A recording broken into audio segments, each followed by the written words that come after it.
አሰላሙ አለይኩም እንዴት ናችሁልኝ? ዛሬ እንግዲህ ጓደኞቼ መተዋል ፏሽ ብርቅ ብለን ቤቱ ድምቅ ብሎ ነው የዋለው። በጣም ነው ደስ ያለኝ።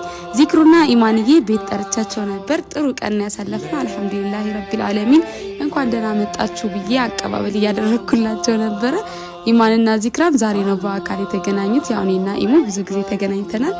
እንግዲህ ተቃቅፈን ፏ ብለን በጣም የተጫወትን ጥሩ ቀን አሳልፈናል። አልহামዱሊላህ ስላገኘኋቸው በጣም ደስ ብሎኛል። ዚክሩ የሀገሬ ልጅ ናት። ሁለታችንም የድሬዳዋ ልጆች ነንና ብዙ ነገራችን ይመሳሰላል።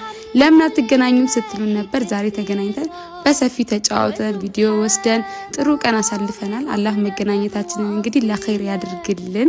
እኔም እንግዲህ በቤቴ የመጡትን በደንብ ለኻደም ብዬ በደንብ ነው እየኻደምኳቸው የነበረውና በጣም ደስ የሚል ቀን ነበር። ዚክሩ ልጆቿን ይዛ ስለመጣች ከልጆቼ ጋር በቃ አብረው ሲጫወቱ ነበር። እኔም 3 ወንዶች እሷም 3 ወንዶች ዑመርና ዑመር በተለይ በጣም ተግባብተው ነበር ሲጫወቱ የነበረውና ደስ ይል ነበር። ብቻ አልহামዱሊላሂ ረቢል ዓለሚን ጥሩ ቀን ነው። ስላገኘኋችሁ በጣም ደስ ብሎኛል። ኢንሻአላህ ካሁን በኋላ ደግሞ በደንብ በሰፊው እየተገናኘን እንጫወታለን፣ ቪዲዮ አብረን እንሰራለን ብዬ አስባለሁ።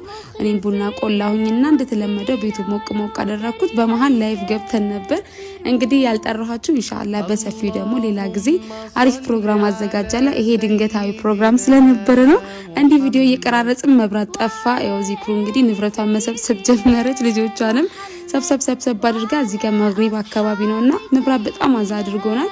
በቃ ቪዲዮ ብዙም ሳንቀርጽ ይሄን ያህል ከቀረጽን ይበቃናል። አላህ መገናኘታችንን ለጥሩ ያደርግልን ብለን በሰላም ተሸኛኝተናል ማለት ነው። እዚህ ጋር ዝናብ እየዘነበ እየተራራጡ ነበር እቃቸውን እየሰበሰቡ። ይሄንን ይመስላል። በጣም ጥሩ ቀን ነበረ። ወዳችኋለሁ።